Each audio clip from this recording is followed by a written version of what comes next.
Here's some different models. Reporter and measure of risk. How many people agree with this?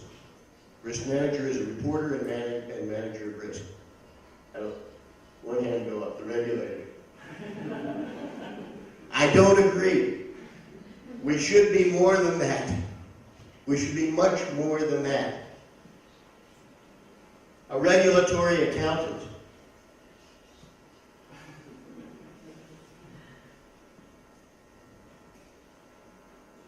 Finally, I say, for us to have an effect, we have to enter into a dialogue partnership with business where reporting is nothing but the first step in establishing that partnership dialogue.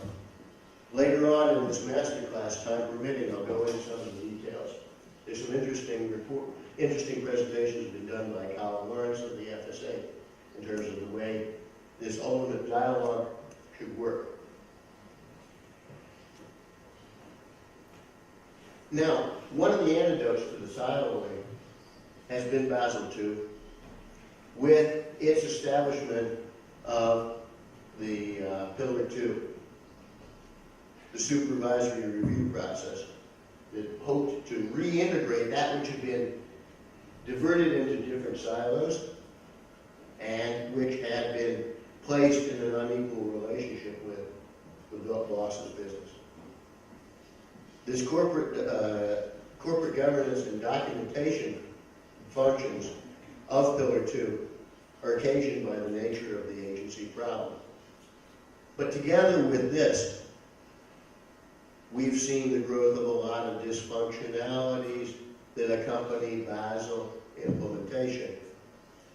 We are seeing consultants from Frankfurt and from London essentially running in all over our banks here, charging amazing money, delivering God knows what, and project managers, Basel project managers, calling themselves essentially risk managers, people who have never fitted policy to strategy, who have never written a policy even, people who have never revised their own model, people who have not broken a trade, people who have not ordered the business shut, negotiated a limit, approved a variance, to say nothing of any frontline experience, trading, etc., or run a department of risk management. People who, in short, cheaply define risk management. I don't think you like that.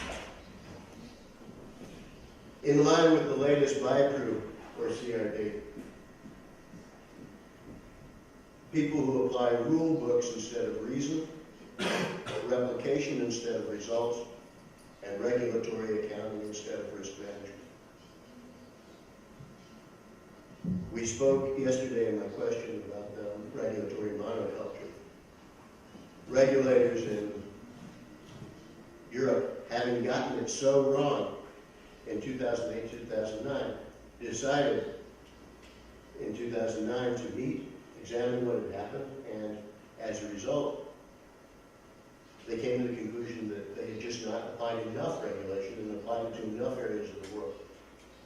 And if somehow or other we can force the entire world into Basel 2.5, Basel 3, Basel 3.5, Basel 4, that somehow things will this time work out okay, and this time, regulators who live under political pressure will be able miraculously to produce both a growth economy and no pullbacks. Well, good luck to that.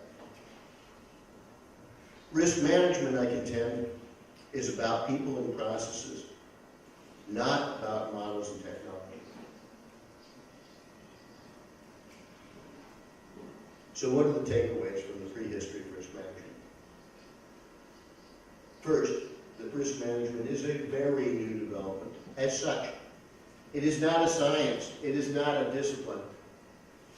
It is a growing and living and breathing business function which attempts to apply results we've gotten from the social sciences to controlling variance and control, making an appropriate level of risk and reward. To supply the business, no surprises. We try to do this with market scanning and stress testing, and to balance between risk and reward. If it is integrated with the risk appetite, with the business, with capital and liquidity planning, it can be a very powerful tool. Too often, though, it is still in silo. How do we then get into the place that we should be? Okay, we've had the fun, now let's get to the hard stuff. Risk management governance. I've tried to give talks on this, and I cannot come up with a Russian term for risk governance. It's not risk management. It's not upravlение rizikами. It could be some kind of crocodile, like руководство corporation с точки зрения управления рисками. Risk governance. Okay?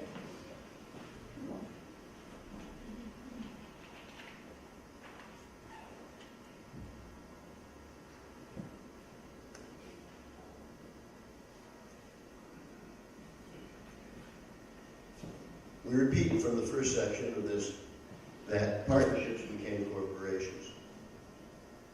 And this led to the problem of agency.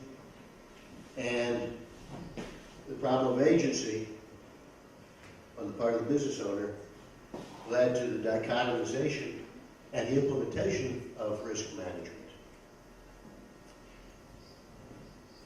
The risk management function appeared as a corporate governance response to a changed form of enterprise ownership from partner or to business head to a corporate business or to a corporate form of business governance without owner managers. The agency solution became known as risk management. Hence, we have got to search for corporate governance solutions to the implementation and to the problems with this.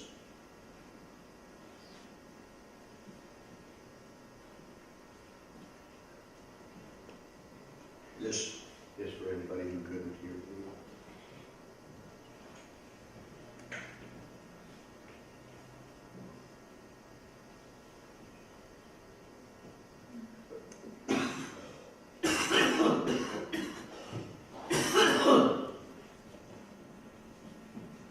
Risk management является решением к новому проблему corporate. So,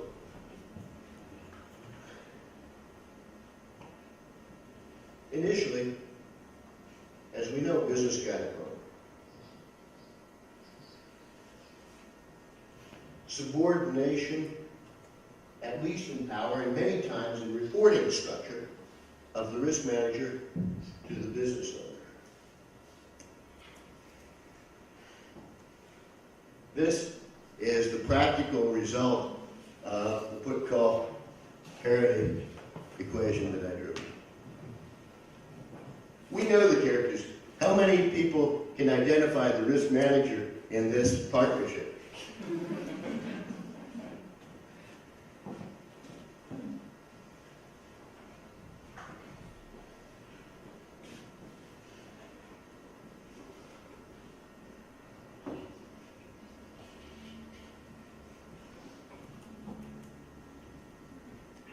So what then? We have some new trends. We have some new trends. Sorry, I'm used to working. Got to do it. we have some new trends. And one of the more powerful notions, also that came in the late 90s out of the work of James Lamb, and that is the institution of the CRO. The Chief Risk Officer is supported regulatorily by Pillar 2 and the ICAP, and buttressed by the passage of post-crisis legislation. Theoretically, the CRO represents all of the risks to the governing board, serves to focus and represent risk and reward, and hopefully reports to the right person. We'll get to this. This is a key factor in risk governance. Many of us remember the old bad days when the CRO reported to the Chief Financial Officer. Bad move. Some places I hear it still exists.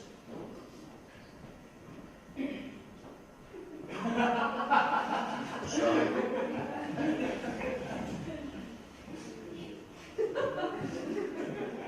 Don't worry, don't worry.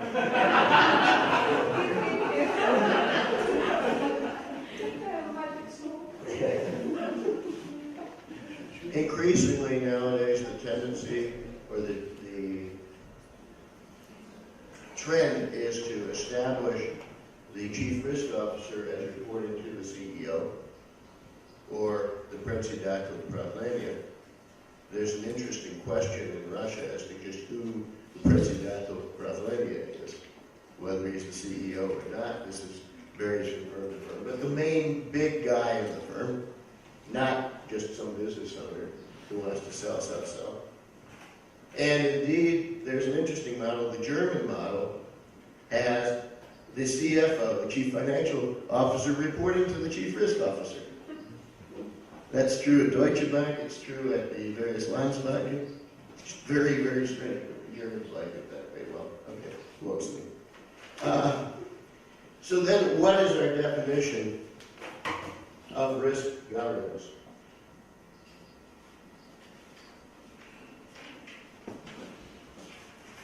Because this is a university I decided to use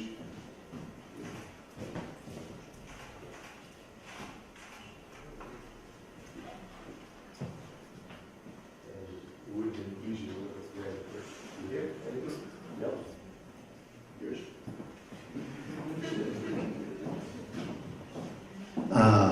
It would have been easier if I had guided through it. Risk governance. We'll go to the whiteboard here, because in some respects, going slow sometimes gets the concept better than going fast. Risk governance.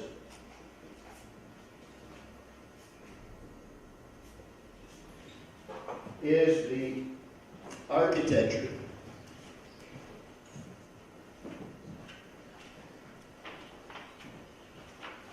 within which risk management operates within a firm.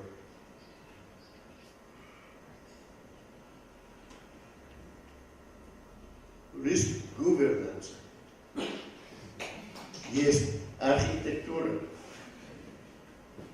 в которой опирается управлению рисками и корпораций.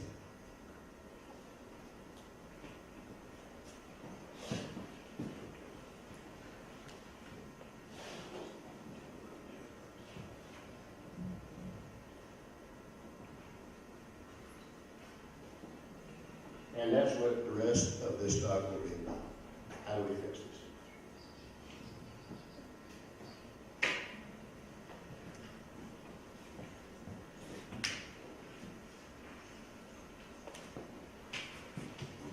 One of the ways which I alluded to is structuring.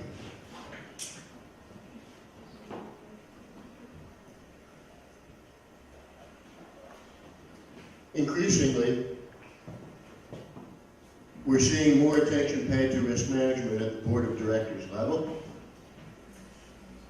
And there is a trend, indeed a requirement in some countries, for there to be a risk committee which is parallel to, if not coexistent with, the audit committee. Here in Russia, the coexistence is called ARCO.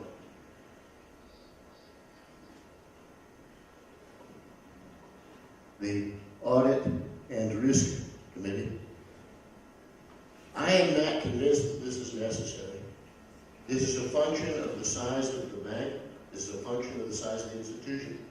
But clearly, there is still a problem if the risk manager is subordinate simply to the CEO.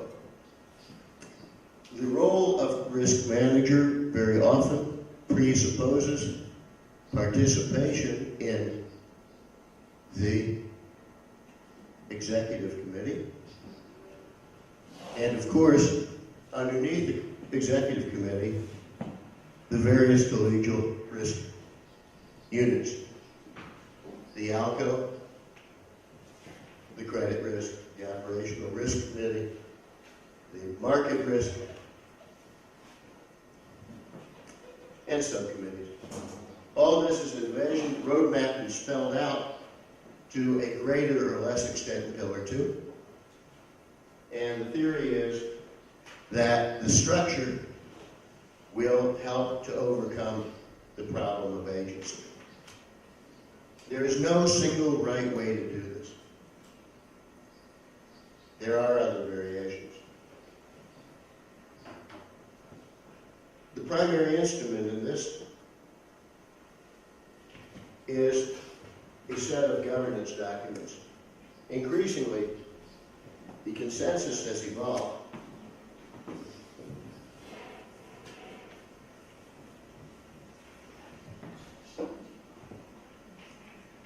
for the primary governance document to be the risk appetite statement.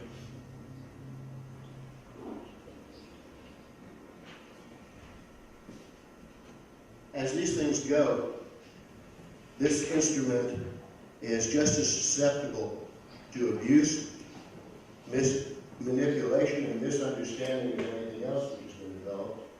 So it bears talking about just for a moment or two.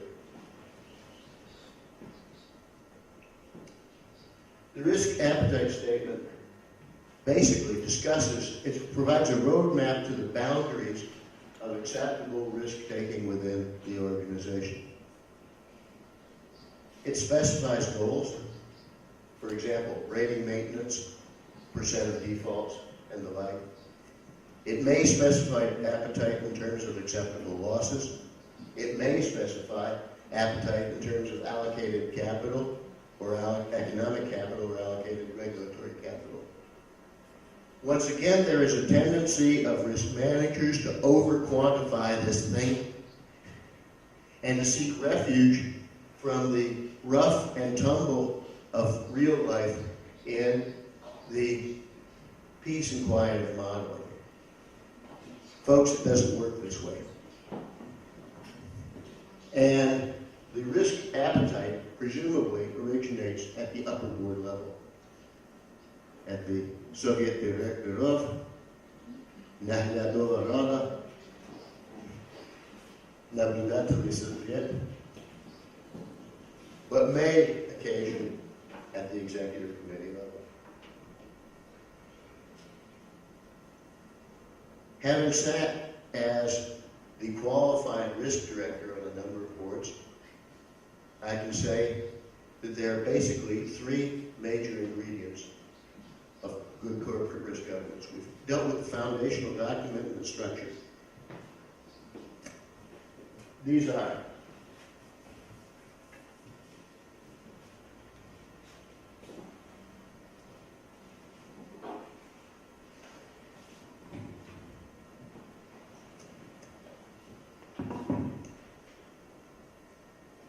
motivation,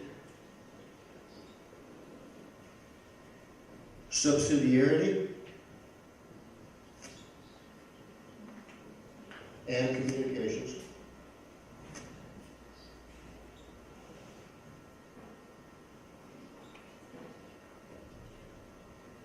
And finally, culture.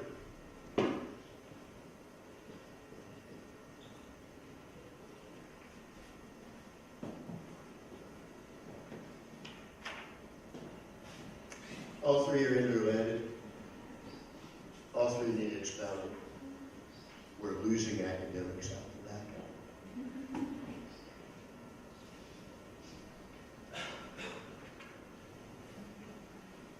In Russia, as well as in the West, the last, cultura, is highly dependent on what in the West we call tone from the top, or what in Russia is called the support of the oligarch, the relevant goschinovnik.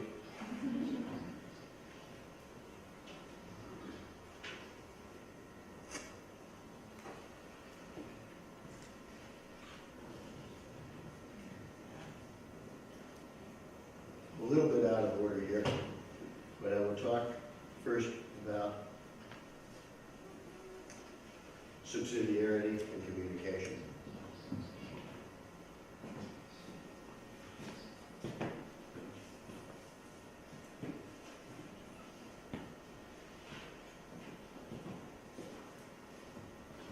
Subsidiarity, we'll coin another Russian term, subsidiarность, is the principle of management wherein the goals are decided at a level where they are maximally effective. Do we want to write this on the blackboard or just say it once in Russian? Это принцип управления, где задачи решаются на том уровне, где это наиболее эффективно.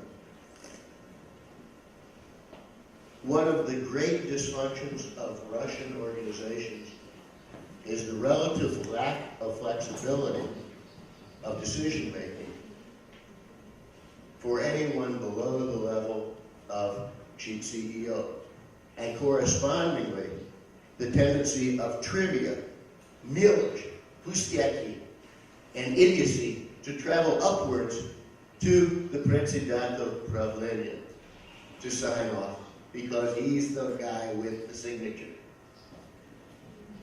This creates an unstable and gridlock form of corporate governance, of risk management governance.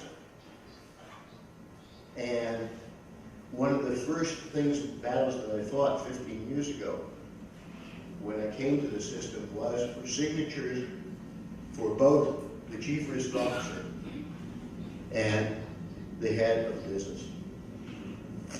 Responsible signatures with responsibility. Subsidiarity and communication can be seen as an implementation within the corporation of a risk dialogue, which travels both as a top-down and a bottom-up set of communications. Top-down we saw with the risk appetite statement, where the upper board sets the risk appetite, and strategic committees react to real policies and strategy documents together with this document. Policies and supporting methodologies work their way down, and reports of compliance or non-compliance, of portfolio quality, of market issues, of systematic risks, find their way up to the next level of governance. Ideally, this is done in a manner which is transparent, verified, and timely. It is a risk dialogue internal to the firm which converts the rather dry structural thing that we have here into a living organism.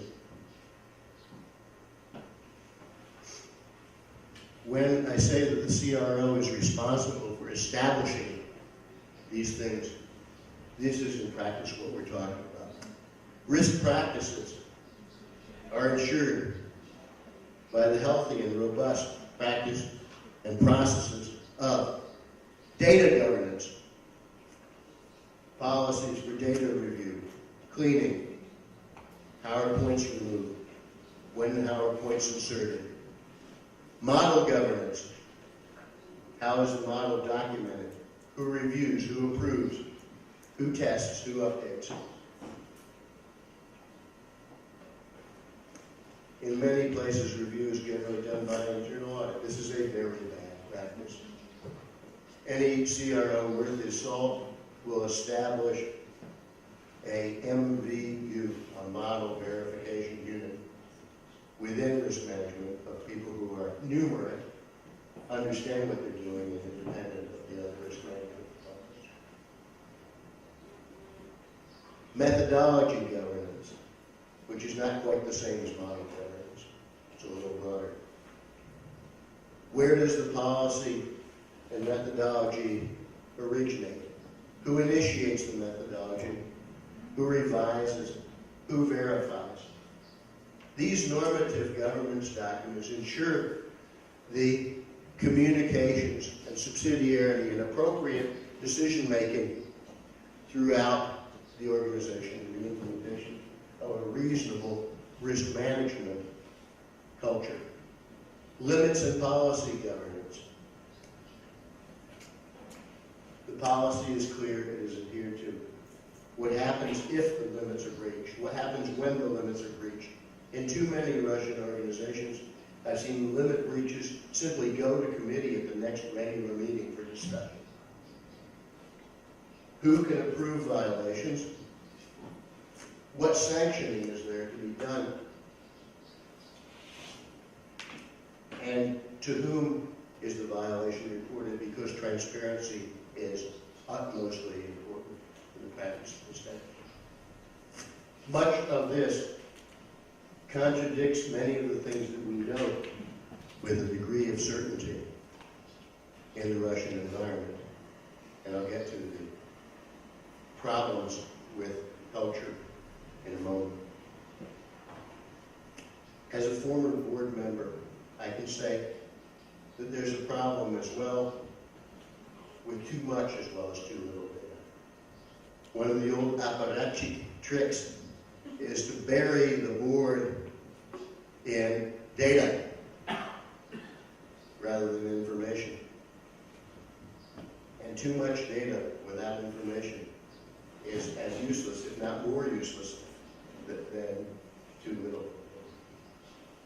More useless in that it ostensibly transfers blame upwards in a time-honored apparatchik manner to the board director, who is given a 2-volume, 3-kilogram set of paper 2 hours before the board meeting. You can't read that. We know that, and so do the apparatchik. Okay, there have to be policies about the information flow.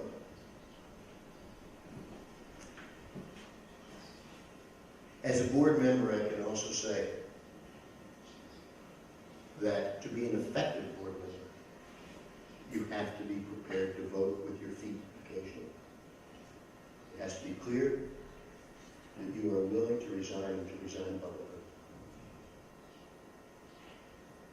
If you're not willing to do that, don't play that game. You can go to jail for an awful long time if something happens on your watch. It's truer in the West, but it is becoming truer here. We've talked about this.